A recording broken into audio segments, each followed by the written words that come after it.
Hey there, Boots Owen here. This is a Creda electric shower. Didn't know that they made them. Got my glove on now.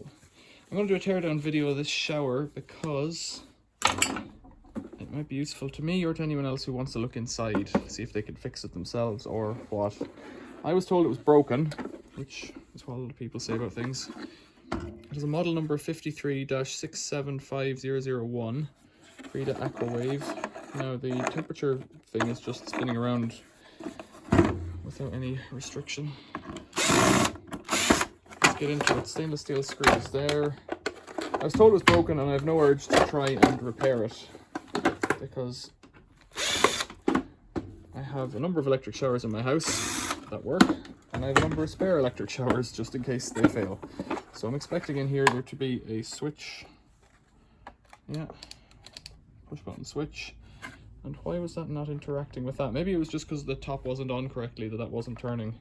Look at that fancy gearbox there. See that? Pretty neat. Okay. Big strip connector. Let's open you up and take you away. So it looks like you could put the cables on each side. And they've used a plastic fitting down here. So there's no brass in it. So that's the way that is.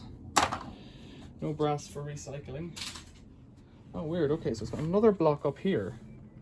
Quite peculiar. And they've opted for the strange red and blue wiring system with some brown for good measure.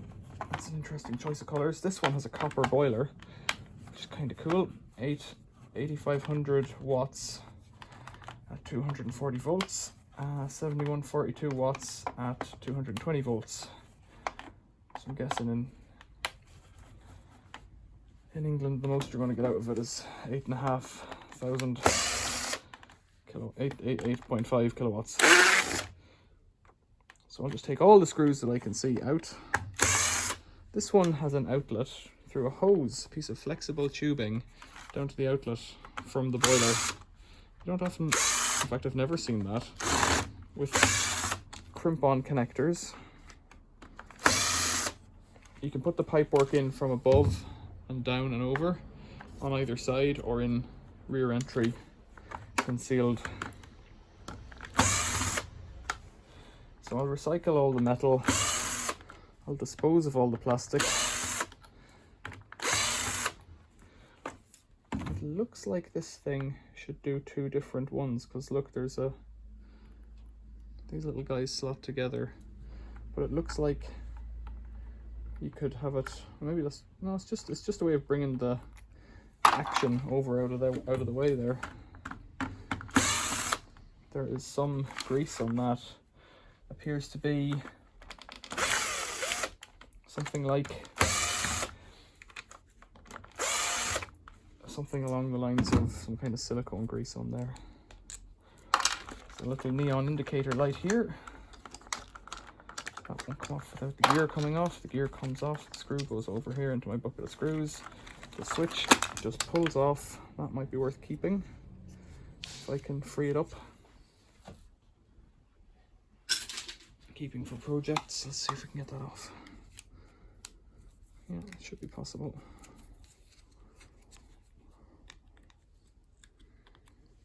Tab on each side. There we go. More plastic. 2 micro switches connected to here. This is the flow regulator here with the red top on it.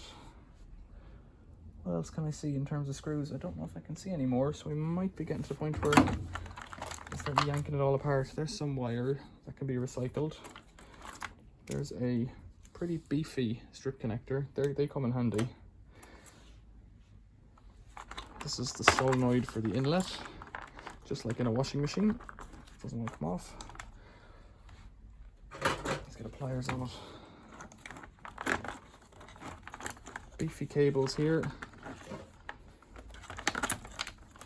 So micro switches here with spade connectors, which can be repurposed. And a solenoid, I guess you could repurpose as well. It's an inline solenoid, but it has push fit or seal fit fittings. That's not what you'd call them. Now, micro switches here that are held on with little clips. For expediency, I'll just rip them out. And then is this guy going to come out without any noise from me? Come on. What's holding that in? Maybe you lift these things up now. Water tends to want to come out of them, so to avoid that.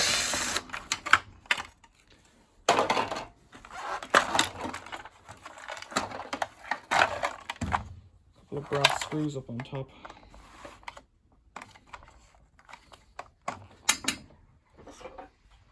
I'm using the world's worst old screwdriver there. It's completely rounded over. This one's a bit better.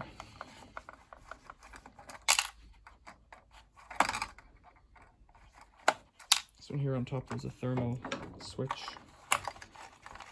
Now these cables are fused on, welded on even. Let's cut them off.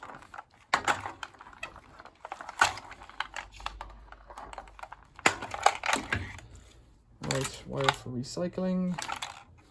And the boiler, what's holding it in? It's somehow clamped on here.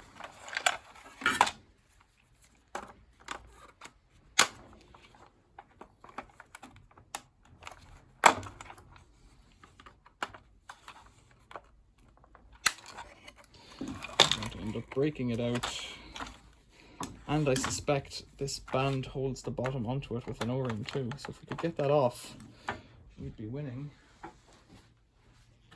There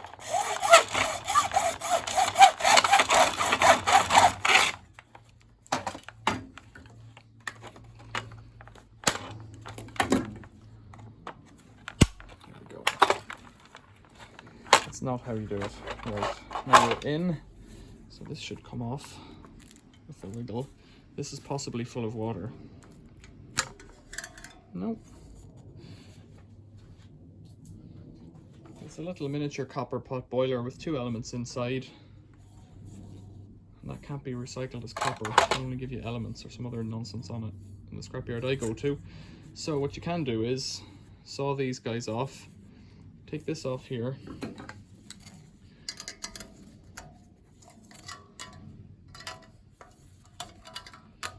Get a better look at it.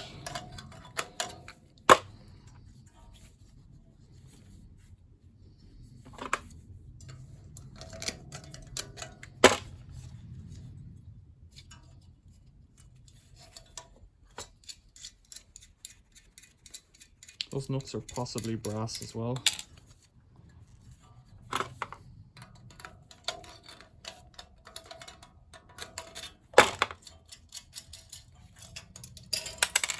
Right, so when this if it gets too hot, there's a bimetallic strip that flips in there, and then that goes hard. And the way you do it is let it cool down and then push it back in. It should restart. Just if it gets too hot. Now there's a piece of copper pipe hanging around somewhere here. So that's a little piece of copper. Just be broken out like that. Keep that for a project maybe. The rest of it's not really worth trying to save. There is a bit of copper in there. Those bands are probably stainless, but not worth the hassle as far as I'm concerned. And that brings us to that. Creda 536750001. What is it called? Creda Aquawave. Questions or comments, leave them below. Thanks for watching. See you later.